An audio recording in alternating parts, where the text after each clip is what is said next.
textozinho bem falado da carta de Paulo aos Coríntios, que eu quero trazer aqui aos irmãos. Nós refletimos e entendemos que a vida que nós vivemos precisa ser uma vida para a glória de Deus. Com esse título é que eu quero refletir com os irmãos essa palavra. Uma vida para a glória de Deus. Amém?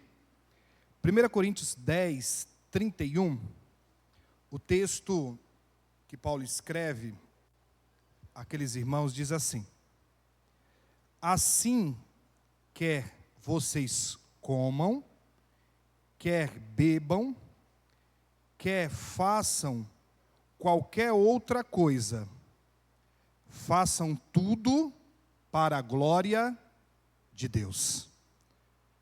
Não importa o que você faça, se você come, se você bebe, ou qualquer outra coisa que você faça, faça tudo para a glória de Deus. Amém? Amém, irmãos? Amém. Vivendo para a glória de Deus. Bom, vamos lá. Falar de vida tem muitas variáveis, tem muitas questões envolvidas. Mas nós vamos tentar restringir o máximo para ficar dentro do próprio texto do Paulo e da ideia bíblica a respeito de vida. Fato que a Bíblia, inclusive, ela deixa clara. A vida é muito breve. A vida é como uma neblina. Pode passar muito rápido. A gente não tem muito tempo. Todo o tempo que a gente tem não é suficiente para a gente fazer o que gostaria de fazer. Então passa muito rápido. Vocês são a prova disso, nós somos a prova disso, de que a vida passa muito rápido, o tempo passa muito rápido. As coisas vão numa velocidade sem tamanha. Por isso que Paulo, em outro lugar, ele pede, para que a gente tenha consciência a respeito do tempo e use da melhor maneira possível. Preste atenção como a gente tem gastado o nosso tempo. Porque a vida é isso. É evidentemente que ela está nas mãos de Deus. Mas, e por causa disso, precisamos viver essa perspectiva que a própria palavra, ela nos dá a respeito da vida. Para a gente começar, tem dois pensadores muito famosos, que, vez por outra, a gente ouve falar deles, que eles gostam de pensar a respeito disso. E para um deles, o Sócrates, a vida é um processo contínuo em busca da verdade moral. Ou seja, a nossa vida deve ser gasta em procurar sempre desenvolver essa verdade moral. Aquilo que é considerado verdade moral deve ser o foco da sua vida. Deve ser assim que você deve viver, a partir dessa perspectiva. Então é verdade que as ideias de razão, verdade, moral, para ele é muito importante, para quem segue esse seu pensamento. Então a vida se restringe unicamente a isso. Não tem muito o que fazer. E a própria relação como pessoa vai se dar a partir dessa perspectiva. Eu preciso sempre, continuamente, ir em busca da verdade, em busca da moral correta, de ser uma pessoa decente e agir assim. Ponto. O outro diz que não, o Aristóteles, que o propósito da vida é buscar o florescimento por meio da razão e da virtude. Então, toda a nossa vida vai atrás da razão. Isso ele está falando sobre o intelecto, sobre o pensar logicamente, coerentemente, de forma moral e ética justa. Vá buscar isso e vá buscar as virtudes da vida. Ou seja, se afaste daquilo que é mal. Se afaste dos seus vícios, se afaste dessas coisas que elas trazem prejuízo tanto racionalmente como fisicamente, porque o fim nosso não é esse, é o contrário disso. É sempre buscar ser um ser humano melhor através da razão e da busca por essas virtudes. Isso é muito bonito, esse discurso. Isso é maravilhoso. Mas na prática não é assim. Porque na prática, a lógica bíblica, ela esmaga estes conceitos que às vezes parecem bons, mas eles são superficiais. Eles não atingem o âmago, o centro, a profundidade do que realmente nós somos. E quando nós não entendemos isso, aí vivemos uma vida confusa. Eu não sei você, ou se você conhece alguém que já disse, a minha vida não faz sentido. Já conheceu alguém assim? A minha vida não vale a pena. A minha vida está completamente perdida e sem rumo. Isso não é pelo fato primordial de não ter Jesus. É porque não entendeu qual é a realidade da vida. Não entendeu o que é a vida. Não entendeu o que a Bíblia fala a respeito dela. Não entendeu o que Cristo fez pela nossa vida e que o Espírito agora vem atuando em nós para que a gente possa, então, viver essa vida a qual Deus nos chamou. E o propósito último nosso aqui é entender que a nossa vida, ela é para a glória de Deus. A nossa vida é para que Deus venha ser glorificado e Deus venha ser honrado. Vamos lá. O texto que Paulo usa, o texto que eu usei, que Paulo cita, melhor dizendo, está dentro de uma partezinha lá do capítulo 10 que trata sobre a liberdade cristã. Paulo usa, inclusive, um ditado que os coríntios gostavam, não só os crentes, os coríntios gostavam, que é tudo me é lícito. Aí Paulo fala para eles, tudo me é lícito, nem tudo me convém. Paulo só diz essa parte do nem tudo me convém. A outra parte, Paulo apenas usa o que eles conheciam, uma espécie de ditado popular deles que falava a respeito disso. Por quê? Porque eles achavam que a liberdade, ela é restringida, ou os limites dela, está aonde eu posso traçar. Então, se eu determinei que a minha liberdade vai até aqui, eu não quero saber se essa incomoda os outros ou não. E Paulo vai dizer, olha, não, pela edificação dos nossos irmãos, pela pregação do Evangelho, então a gente restringe o que a gente entende de liberdade e submete ela debaixo da vontade de Deus, para que a gente não seja pedra de tropeço para ninguém. E aí é quando Paulo dá o salto maravilhoso.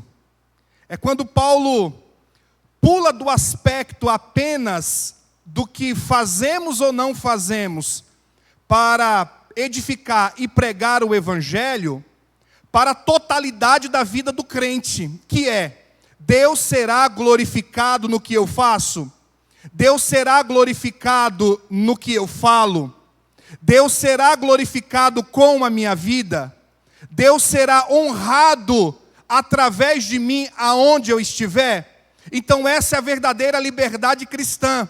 Aonde Deus é glorificado em mim e através de mim, esse é o meu limite. Até onde eu posso ir, até onde eu posso onde eu posso chegar. Porque Deus será glorificado em mim. Mas para chegar até aqui, algumas coisas eu acho que a gente precisa dizer antes. Vamos lá. Primeiro, nós somos criação de Deus. Então guarda isso. Nós somos criação de Deus. Gênesis capítulo 1, verso 26.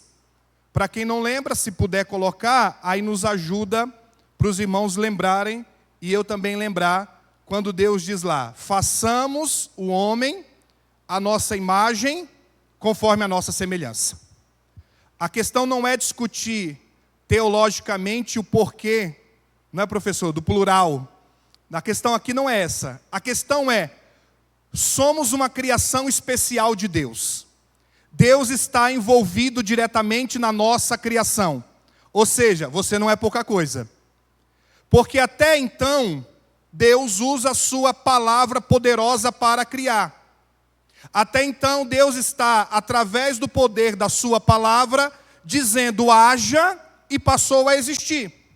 Deus deu ordem e as coisas aconteceram. Agora Deus cria o homem e transfere ao homem capacidades que eram próprias de Deus. Vontade, liberdade, moral, ética e tal, e tal, e tal. É por isso que imagem e semelhança de Deus não é questão física. É a questão do que nos constitui como ser humano. Deus nos cria assim, com essa capacidade. Então nós somos criação de Deus. Isso nos coloca agora em uma outra condição, porque entendemos que a partir de que passamos a ter essa informação, a nossa condição ela muda, porque sabemos agora que somos criação de Deus, fomos criados por Deus, e digo mais e vou além. Deus não precisava, não tinha falta em Deus de nada. Pai, Filho e Espírito viviam em eterna comunhão. Não faltava amor, não faltava neles graça, não faltava neles absolutamente nada. Não faltava em Deus nada. Então Deus resolve, por livre e espontânea vontade, nos criar a sua imagem e semelhança, para que através dessa criação, nós refletíssemos o caráter bondoso, gracioso e misericordioso de Deus. Foi por isso que nós somos criados. Essa é a nossa vida, não é qualquer coisa. Nossa vida não é a busca da perfeição moral através das virtudes. Nós entendemos que somos criados por Deus. Fomos criados por Deus. Nós passamos a existir porque Deus, Ele quis que isso acontecesse.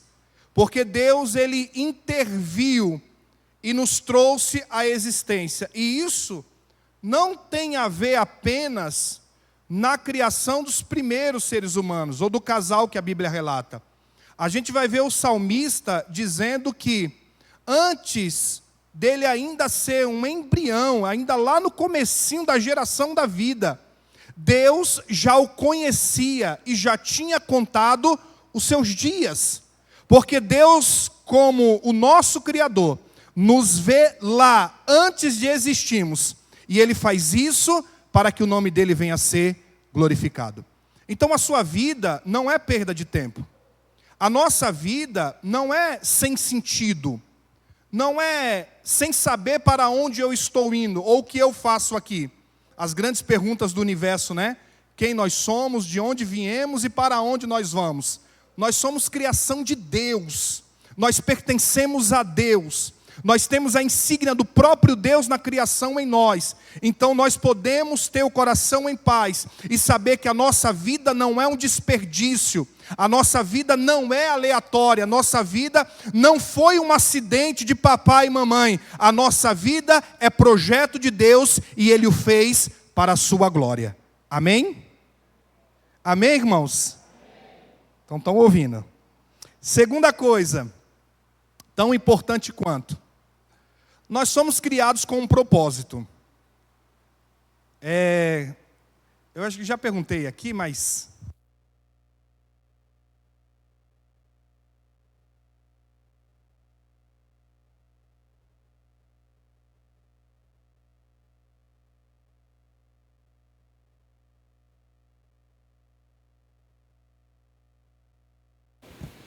Amém? Desculpa. Ajeitou? Maravilha. Quem aqui veio do meio pentecostal? Tem bastante gente, não tem? Levanta a mão, irmãos. Fica com vergonha, não. Não tem problema, não. Então, assim, tem alguns irmãos pentecostais que gostam de falar em nome de Deus, revelação, profecia, essas coisas assim, certo? Então, quem é do meio pentecostal, ou quem não é, já pode ter visto em algum lugar, alguém comentou, que alguém usado por Deus chegou para a pessoa, ou para você, e disse: Deus tem um plano na sua vida. Já ouviram isso? Já ouviram essas histórias? Deus tem uma obra para realizar na sua vida. Eu já ouvi algumas vezes isso. E alguns até emocionados demais, que segundo eles não era nem para mim estar aqui. Era para mim estar desfrutando em outros lugares, tal. Não sei o que deu errado no meio do caminho, mas eu estou bem, eu estou feliz, está ótimo, está tudo maravilhoso por aqui. Mas disseram que era para estar do outro lado do mundo. Eu não sei o que significa do outro lado do mundo, mas tudo bem. Mas era normal. Em vez em quando acontecia. Mas olha que coisa interessante. Segundo a perspectiva bíblica, eles não estão de todos errados. Porque, de fato, Deus tem um plano para a nossa vida. Deus tem um propósito.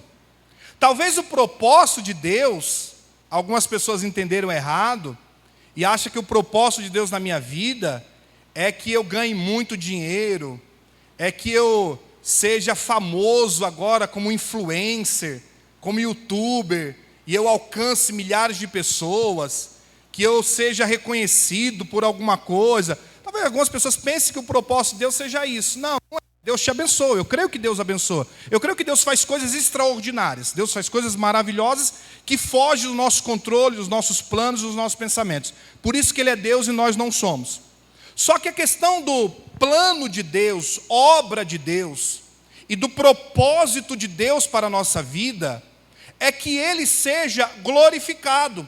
E aí ele diz ao profeta Isaías, o capítulo de número 43, o verso de número 7, ele diz para o profeta Isaías dizer para o povo, um povo às vezes que estava perdido, sem direção, achando que não iam para lugar algum, achando que Deus havia esquecido deles, achando que não fazia sentido dizer que era o povo de Abraão, por causa daquilo que estava acontecendo. Então, que diferença fazia ser chamado de povo da aliança, se parece que Deus não estava ali com eles? Por quê? Eles acreditavam que Deus só estava com eles se as coisas estivessem bem, se as coisas estivessem fluindo, se houvesse riqueza e prosperidade material.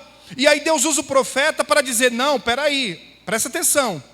Eu criei vocês, e eu formei vocês, e esse é o propósito de Deus para as nossas vidas. Eu criei vocês para a minha glória. É por isso que nós estamos aqui, para que Deus seja glorificado em nós e através de nós. Esse é o propósito último de Deus.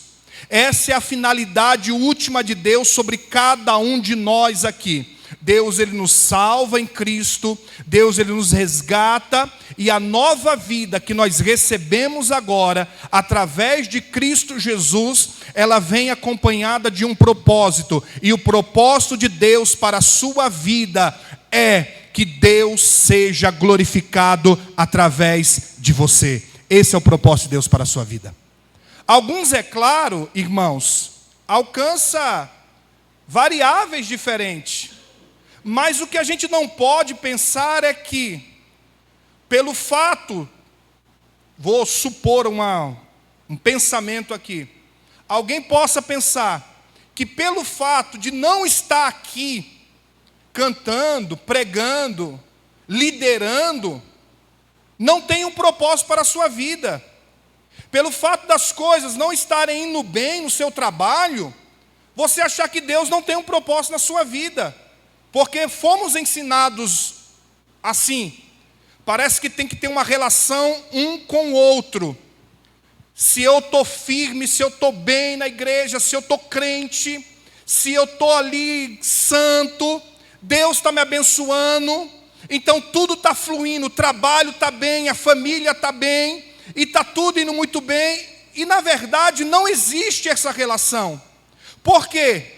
Pode ser que tudo esteja contrário, pode ser que tudo esteja uma turbulência, possa ser que o deserto tenha se esticado mais do que nós imaginamos, mas isso não anula o fato de que Deus permanece fiel com seu propósito e ainda nós estamos aqui para que Deus seja glorificado em nós. Mesmo que isso seja Deus sendo glorificado através do meu sofrimento, através da minha doença, através do desemprego, através de estar sentado no banco ouvindo a palavra, mas Deus está sendo glorificado, porque eu entendo que esse é o propósito de Deus na minha vida. É isso. Deus não chamou nenhum crente para fazer sucesso. Deus não chamou nenhum crente para colocá-lo em um pedestal e ele ser especial e diferente dos outros. Não, Deus não chamou para isso. Deus não chamou nenhum crente e prometeu a ele: você vai ser milionário. Ele prometeu: vai trabalhar. Cuide das suas finanças com sabedoria. Haja de forma coerente. Quem sabe você vai conseguir juntar e, fazendo a coisa certa, você tenha dinheiro suficiente ou mais do que o suficiente. Mas Deus não prometeu isso, não.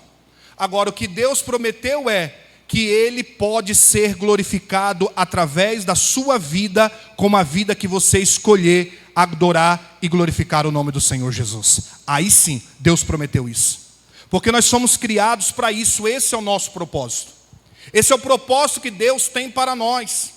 Me incomoda e muito e profundamente de doer o coração e arrumar briga em rede social quando vejo crente indo atrás de coaches evangélicos, de perfis evangélicos, onde vai ensinar para você a sua identidade. Ele vai destravar o seu potencial e vai te mostrar agora qual é a sua identidade em Cristo, porque você ainda não alcançou o estágio que precisava. Então ele tem um curso para te vender que vai destravar e você vai entender quem você é em Cristo Jesus. É conversa fiada, irmãos, porque quando nós entendemos que Deus é o autor da minha vida e que tem um propósito, e esse propósito é Deus ser glorificado, então está tudo bem para mim, mesmo que as coisas não estejam caminhando como eu quero, mas se Deus está sendo glorificado, então maravilha, porque o propósito de Deus está se cumprindo na minha vida. O propósito de Deus está acontecendo. Culpa nossa de permitir que falsos profetas viessem para perto de nós e prometesse aos nossos irmãos e também a mim uma vida que Deus nunca prometeu, que viesse pintar um céu de brigadeiro que nunca vai existir, que contasse a história de uma realidade que ela é completamente oposta do que nós vivemos, e nos iludimos, acreditamos que temos que ser assim, mas a partir do momento que entendemos que Deus tem um propósito de ser glorificado em nós e através de nós, eu aceito a vontade de Deus, mesmo que seja com lágrimas, mas se Deus está sendo glorificado, então está tudo bem, bendito seja o nome do Senhor. É isso que importa. É como Jó dizendo para a sua mulher: como a louca você fala, porque aceitasse o bem de Deus e agora não quer aceitar o mal. Nascemos sem ter nada e não vamos levar nada, mas apesar disso, bendito seja o nome do Senhor. Essa é uma vida realmente debaixo do propósito de Deus. Essa é a vida a qual Deus nos chamou para viver. Uma vida onde Ele é glorificado em nós e através de nós. Mesmo que para isso a vida seja contrário do que nós imaginamos. Mas Deus está sendo glorificado. E é isso que para nós importa. Deus está sendo exaltado e honrado através da minha vida. Amém, irmãos?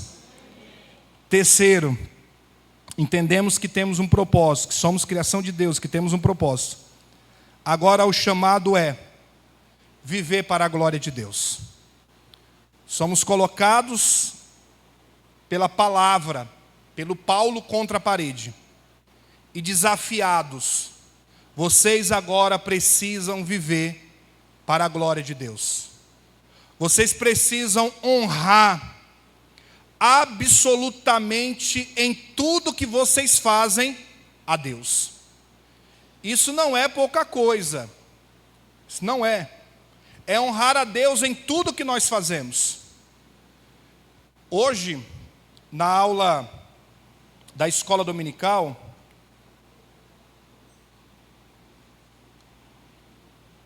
eu falei para a classe dos jovens que a gente foi educado para pensar, educado pela igreja, ou por quem veio antes de nós, bem antes de nós, de que o que faz sentido e o que glorifica a Deus é o que nós fazemos aqui. Então, tudo que nós fazemos aqui, então Deus é glorificado. Deus está sendo exaltado pelaquilo que a gente faz aqui. É claro que isso também. É claro que servir no ministério, Deus está sendo glorificado. Vim aqui no domingo à noite, cantar os louvores, orar, ofertar para as obras da igreja, ouvir a pregação, e depois lá atrás, tomar lá o chá da comunhão, isso é Deus ser glorificado. Deus está sendo glorificado. Servir no ministério da igreja como líder, a junta diaconal, a diretoria da igreja, os músicos, a orquestra, tudo isso é para a glória de Deus. Só que não é só isso, e não é só aqui. E esse é o desafio do apóstolo Paulo, e esse é o desafio nosso aqui hoje à noite. Porque se você entendeu que a sua vida tem um propósito, e o propósito é glorificar a Deus, o desafio de Paulo agora é fazer com que a gente entenda que Deus não é só glorificado por nós aqui. Pensa que coisa sem sentido. Enquanto nós estamos cantando com louvor, e levantamos a mão e adoramos, falamos essas palavras, inclusive, que Deus precisa ser glorificado e honrado em tudo, e depois que a gente sai por essas portas, é como se passasse, acabou, só no próximo domingo agora, é que a gente volta a toda a rotina. Não faz nenhum sentido. E a ideia da Bíblia nunca foi essa. Por isso que Paulo fala para nós, tudo que vocês fazem. Se você está comendo, Deus está sendo glorificado nisso. Deus vai ser glorificado nisso. Até coisa que é boa, comer é coisa maravilhosa. Não tem coisa extraordinária, não é? Comer lá o peixe pescado pelo Oswaldir, que coisa boa, né? Mas, e se não for com o Oswaldir, for na roda dos escarnecedores, o que era bom já não vai ser tão bom. E não acredite nesse negócio de que, eu estou falando roda dos escarnecedores segundo a Bíblia, aqueles que estão realmente reunidos para vituperar da nossa fé, para zombar de nós, e a gente acha que ser crente da cultura é estar no meio dessas pessoas, porque eu preciso estar lá para evangelizar, mesmo que elas já disseram não, mesmo que se elas negaram, mesmo que Cristo já nos ensinou como nós devemos lidar com essas pessoas, mas a gente acha que é o salvador da pátria, que somos os crentes bonzinhos, e que nós não vamos virar as costas de jeito nenhum. Pelo contrário, você está lá porque você quer estar lá, porque o seu coração não está em Cristo, porque se Cristo não é glorificado, aonde você está reunido para comer, então você não deveria estar lá. Essa é a pergunta que Paulo faz. Porque até aquilo que é bom, comer e beber, pode ser que não seja para Deus ser glorificado. E que coisa, porque um pouquinho antes Paulo fala, se você vai comer e dar graças a Deus, está tudo certo. Só que agora ele vem com algo maior. Se Deus não é glorificado, então não faça. Ou o oposto, que é mais forte. Se Deus vai ser glorificado em você chamar os irmãos, ou um grupinho de meia dúzia de irmãos aqui, ou de amigo seu para a sua casa, fazer um churrasco, e espere que eu esteja no meio desse grupinho, ou uma pizza, e estamos ali, e isso vai ser para edificação, porque nós vamos abrir o coração, nós vamos nos alegrar, nós vamos estar entre amigos, entre irmãos, então faça, porque Deus será glorificado. Ah, mas não é na igreja, não tem problema nenhum, porque se é para a glória de Deus, faça isso em nome do Senhor Jesus, mas glorifique a Deus em tudo que você faça, meu irmão, glorifique a Deus. Quer ver outra coisa que nos pega? Amanhã, uma boa parte dos irmãos já voltaram a trabalhar. Outra parte volta amanhã e outros vão voltando até o final de janeiro, tudo vai voltando ao normal. Mas nós nos acostumamos a chegar no domingo à noite e a reclamar de ter que levantar na segunda para poder ir trabalhar. É porque nós não entendemos e culpamos o Adão por causa do trabalho e não prestamos atenção que o Adão já trabalhava antes do pecado, porque o trabalho foi Deus que estabeleceu. Então levantar na segunda-feira e ir trabalhar, lidar com o chefe perturbado, lidar com companheiros de trabalho atribulado, lidar em um ambiente hostil, mas eu vou estar lá para que Deus seja glorificado. Eu não vou murmurar, porque Deus vai ser glorificado nesse ambiente atribulado em nome de Jesus através da minha vida. É isso, irmãos. Isso é Deus sendo glorificado. É isso que Paulo está dizendo a nós. Coma ou beba ou qualquer coisa que você faça, faça de Deus. Cantar louvores na igreja com todo mundo é fácil.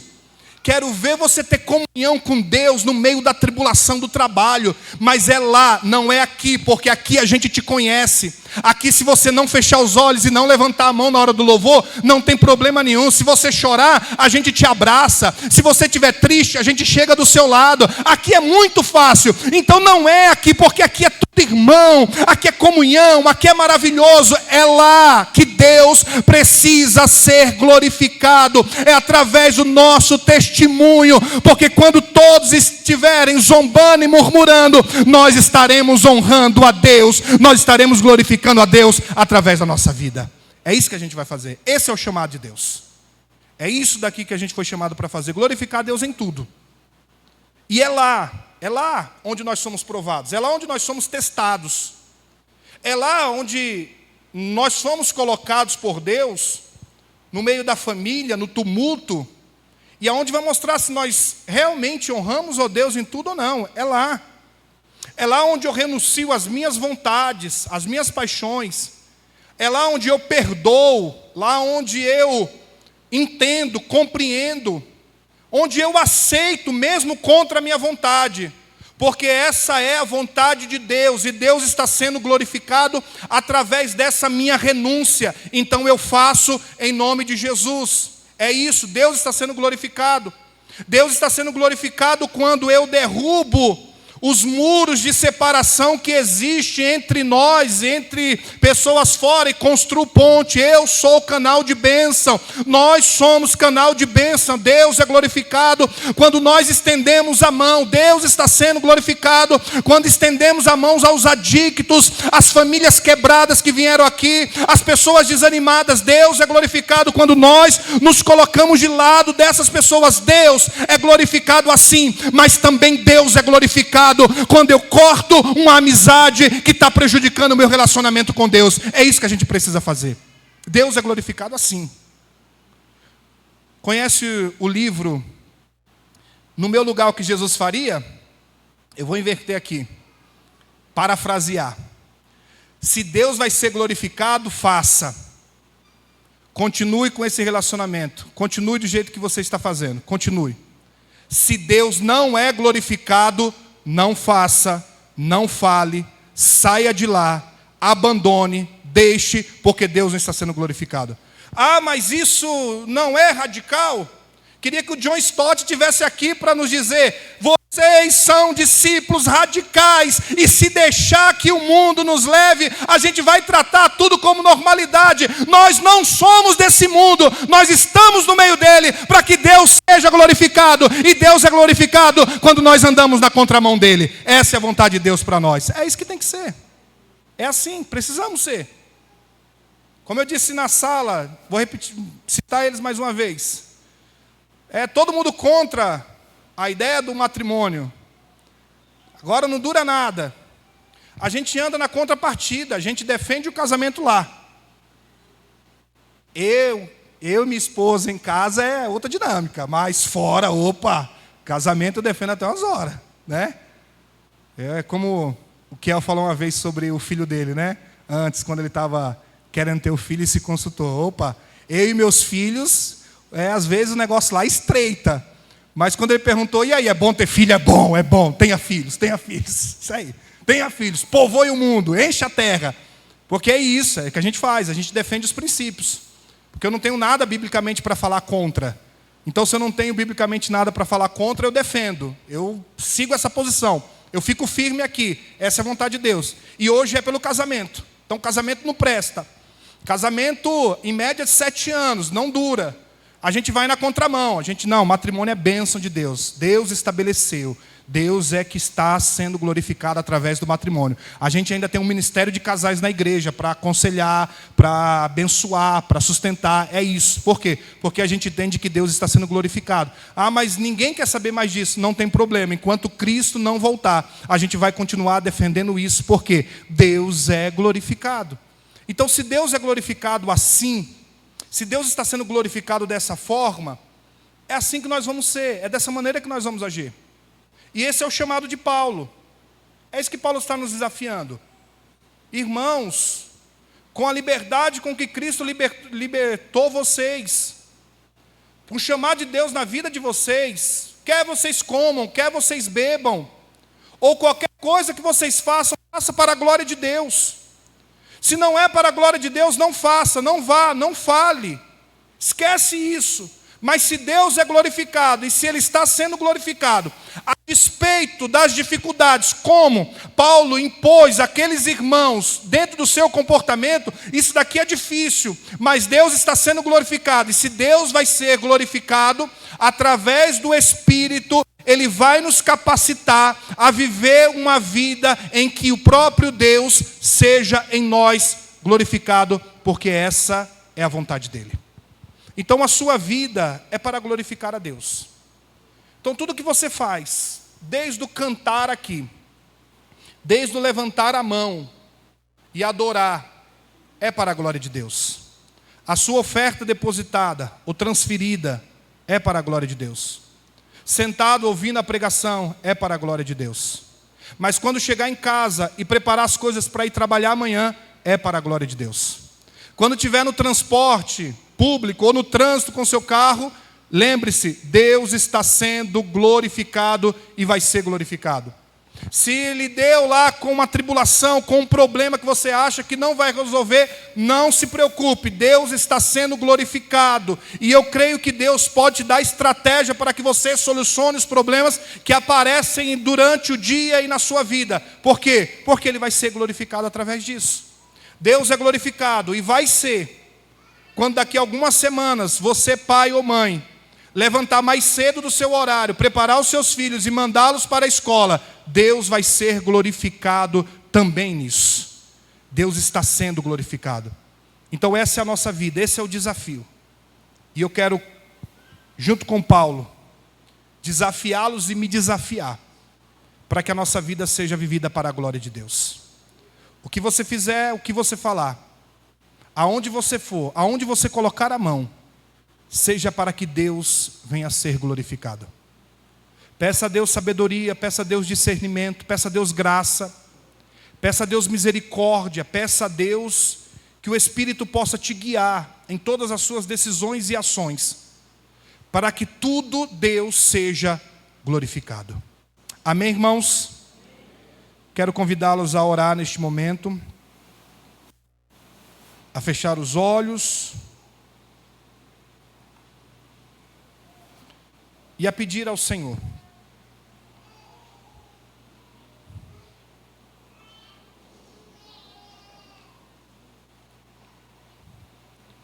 Pedir a Deus uma vida a qual Ele seja glorificado em tudo. Pedir a Deus que te direcione e te conduza num caminho de sabedoria, e que você saiba discernir o tempo, as ocasiões, as situações, E o que você faça, seja com esse objetivo. Porque esse é o propósito de Deus. Que Ele seja glorificado em você e através de você. Deus amado, em nome do Teu Filho Jesus, nós nos colocamos em oração neste momento. Eu, junto com os meus irmãos, oramos. Todos nós aqui, Senhor. Pai, nos ensina a cada dia que somos obras das Tuas mãos. Que a nossa vida é dádiva, é presente. A nossa vida pertence ao Senhor. E o propósito pelo qual nós estamos aqui é para a Tua glória. E o que precisamos fazer, o que queremos fazer, é para que o Senhor venha a ser glorificado. Mesmo que isso vá contra os nossos desejos, os nossos impulsos, que vá contra a nossa vontade, mas que a cada dia possamos renunciar, se entregar, abrir o coração e permitir que o Espírito trabalhe nele, para que seja comida, seja bebida, seja trabalho, seja família, seja relacionamentos, seja ministério da igreja, seja o dinheiro, seja tudo para a Tua glória. Tudo que fazemos, falamos, todas as nossas ações, seja para que o Senhor venha a ser glorificado. Pai, abençoa-nos como Teu povo. Nos capacita para isso pelo Teu Espírito. Porque senão, e por vezes acontece, de sermos iludidos e sermos empurrados com essa onda do mundo e perdemos de vista aquilo pelo qual o Senhor nos chamou para ser, aquilo pelo qual o Senhor deu o Seu Filho para morrer na cruz por nós em nosso lugar. E ao invés de pensarmos em Deus ser glorificado, pensamos apenas em nossas satisfações, em nossos desejos, em nossas realizações, e não colocamos o Senhor no centro de todas as coisas. Então nos ajuda, Deus, para que quando este vento soprar, o Senhor esteja segurando firme em nossas mãos, e apesar das lutas, das provações, apesar dos desertos que passamos, apesar das lágrimas que derramamos, apesar do coração às vezes angustiado, dorido, apesar de tudo isso, a gente nunca perca de vista que nós estamos debaixo da poderosa mão de Deus, que o Senhor nos criou para a Sua glória, nos resgatou com o sangue do Seu Filho, e hoje nós vivemos uma vida que glorifica e que honra ao Senhor. Assim nós pedimos a Ti, ó Deus, que nos ajude nisso, em nome de Jesus. Amém e graças.